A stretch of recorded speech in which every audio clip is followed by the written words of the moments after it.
Today I'll be making a nice hearty pot of a sirloin steak beef stew. And basically, here's our ingredients. We're going to be using 3 potatoes. I have those cubed out. 2/3 cup of fresh cut okra.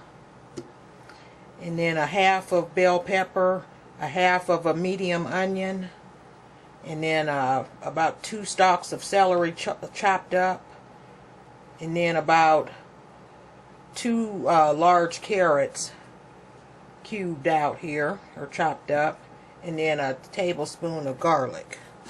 And for our meat, we're going to use 1.5 pounds of top sirloin steak that we will tenderize, brown in flour and oil, and then that'll be our meat, and we'll cube that up after we brown it on all sides. Now to move along to our dry ingredients, and this is going to be cooked in a slow cooker, by the way, and it'll serve about, I'd say, 6 to 8 servings for people per serving. Now for our dry ingredients, I will mention the ones that you will need to use versus the ones that are optional. Starting with our optional seasonings is accent, and you can use as much or little or none of that as you would like. Hickory smoked salt, that's also an optional flavor addition.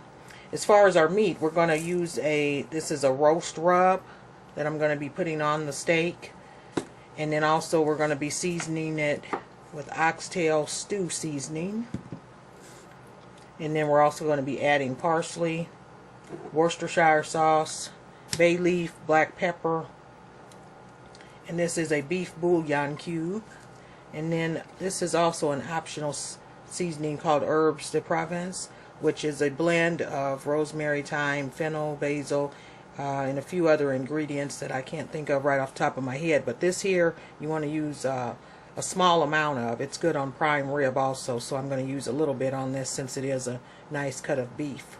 So we'll go ahead and get started, as this will be a lengthy dish to make. Okay, here's our steak, and I'm going to kind of pat this a little dry there on each side, actually. The reason I'm going to do this is because we're going to be using my Denny meat tenderizer, and I don't want a lot of the blood spattering on the counter. Okay. Alright, so basically for our seasoning, we're going to start with our roast rub. I'm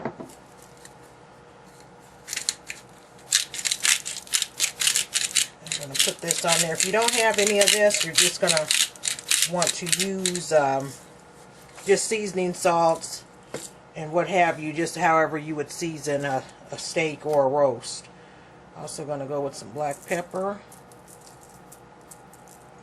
And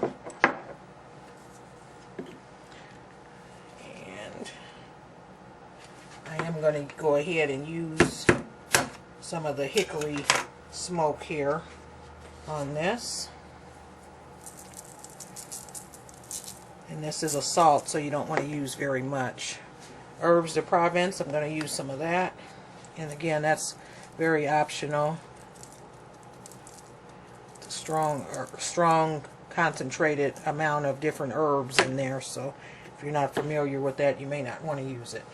Okay, then we'll go with our oxtail seasoning, which consists of salt, so we're going to go light with that.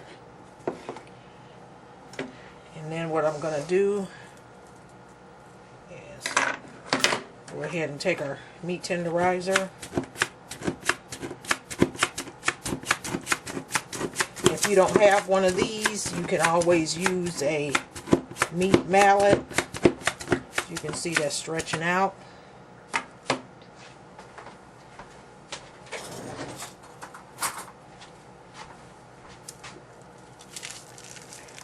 And we'll go ahead and turn this over and do the same thing on this side.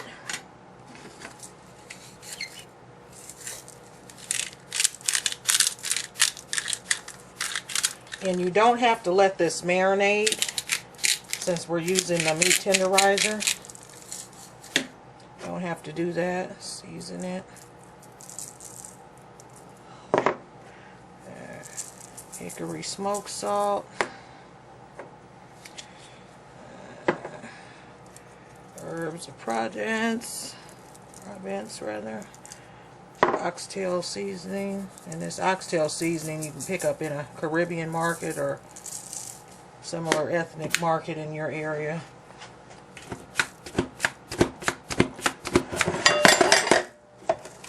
Uh-oh. Don't want that. Alright. And basically we're going to just put this in some seasoned or unseasoned flour. And you might want to turn your skillet on now with a little bit of oil in it, because you're just going to want to brown this. You're not going to want to cook it all the way through, just brown it, and the flour on there will act as a thickening agent in the beef stew. So we'll go ahead and get started. And I will be lining my slow cooker with these here helpful slow cooker liners. Makes for easy cleanup, just like this wax paper is for this countertop. So we'll go ahead and brown our meat, and then we'll get our veggies going. Basically what I'm going to do here is just put my steak in a bag here and just kind of coat it with flour. And then we're going to drop that into some hot oil, and just enough to brown it. And that's all you want. That you can put this foil on a plate if you want, but we keep seasoned flour around. So we'll go ahead and move over to the skillet and brown this. And basically just going to put that in there. And it doesn't have to be up too high or too low. It really doesn't matter. You're just basically browning this. That's about it. And that's just going to help with the cooking process. So you're not putting it in there just raw. As for our vegetables, we mentioned I mentioned to you the fresh vegetables. We're also going to be using some canned veggies. I'm going to be adding half a can of cream corn, a can of diced tomatoes, or you can use fresh tomatoes, a can of no salt tomato sauce, and then a can of green beans. Basically what I'm doing here is I'm going to make a puree out of my celery, bell pepper, and onion. I'm going to add the no salt tomato sauce. I'll put that in there, and it's going to make like a puree instead of having these veggies in chunks. I'm going to pour this in here. I'm going to be using my magic bullet for this, or you can use a blender or other type of processor. And you can also just pour these ingredients in your stew and let them cook down, but I don't want them to take too long to cook. And then we have our canned veggies, which we're going to be putting in last, since those are already done. Put that on there like so.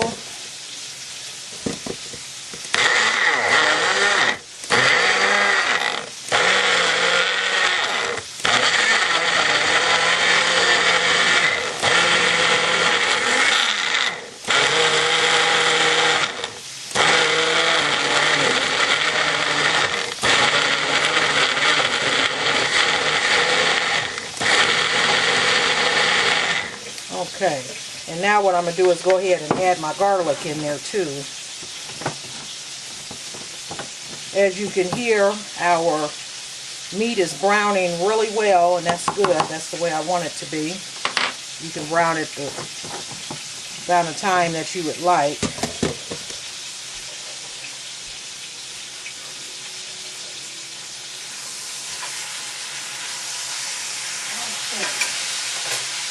Flip that.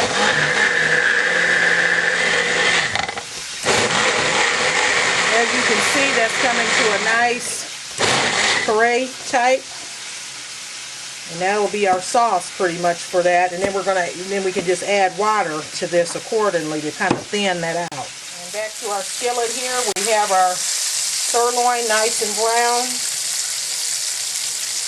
Let that cool for a little bit as we can, and it can have a little bit of blood come out of it. That's fine. It's going to go in the slow cooker. And what we're going to do with this is turn this down, and we're getting ready to add our carrots. And our potatoes.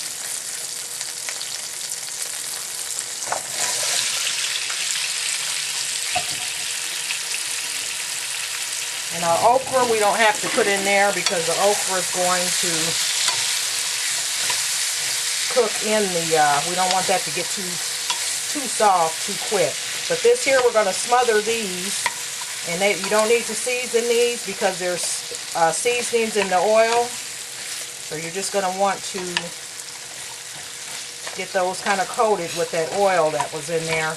Cover this and simmer it until the vegetables get semi-done or halfway done. You kind of want them to be the consistency of an al dente pasta because they are going to be in the slow cooker, so you don't want them to get mushy. But if you cook them halfway, that'll be just right. I'd say for about 15-20 minutes, just to get them enough to where you can poke a fork on the outside but not all the way through. See you back in a few minutes.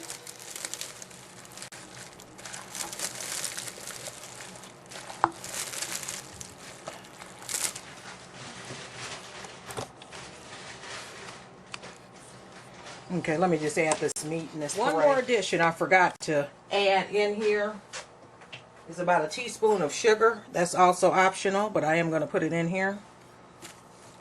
And that gives it a little sweetness going on with all those other good flavors we have. And again, that's optional. Several optional seasonings for this because some people want more of a red beef stew, some people want more of a brown. That all depends on what you use as your base. We used more of a tomato. With the Worcestershire, we got a little bit of our color. And then with the beef bouillon, we'll get a little coloring with that.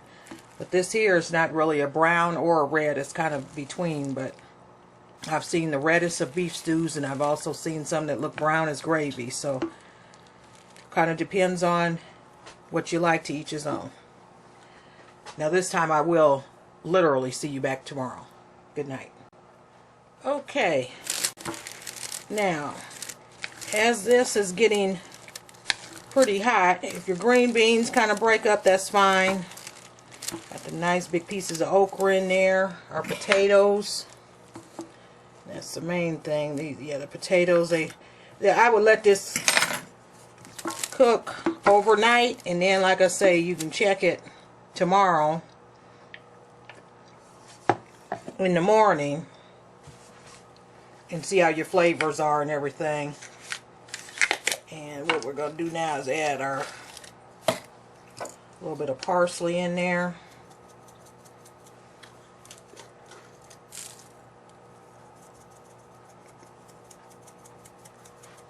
And this is optional. If you don't want to put parsley in there, that's fine. Our Worcestershire sauce goes in there at this time too.